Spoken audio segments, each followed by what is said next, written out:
some more news, which is, of course, the end of the beginning of the end continuing for all of us. Off the back of last week's episode, where we were talking about the fact that we were being told to, work from home, drive less, fly less, so on and so on. The EU Energy Commissioner has said that the oil crisis triggered by the US and Israeli attack on Iran will bring substantially lengthy upheaval, kind of in a bit of a COVID pandemic-y type vibe speech. Politico picking this one up, which is interesting.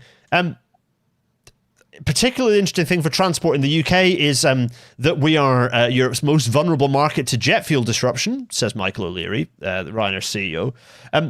And the most interesting factor in that is we have just received our last tanker of jet fuel this week. Like, it's arrived now.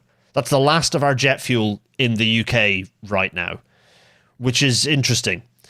What will that mean for the aviation industry?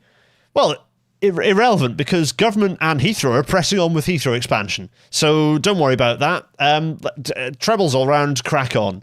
It's interesting, isn't it, that government's entire growth strategy, Alex, you do not have to answer this, government's entire growth strategy based around an aviation industry that might well have be in total disarray and collapse by the end of this year. Fascinating. Anyway, so that's all good fun. Some other kind of tied to that is a very interesting paper by Giulio Mattioli here, who has co-authored a paper with Ian Phillips, Gillian Annable, and Tim Chatterton on in the Journal of Transport Geography on the vulnerability to motor fuel price increases in the UK. Really interesting paper, some really interesting stuff. So I'm posting this because there's some good data in here.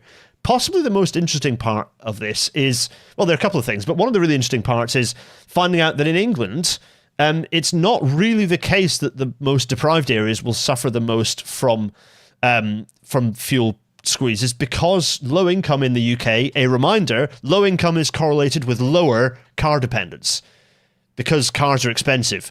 So that means that generally you'll see that there are wealthy car dependent rural areas that are going to suffer more than those deprived inner cities that do still have better public transport and walkability. So it's an interesting one.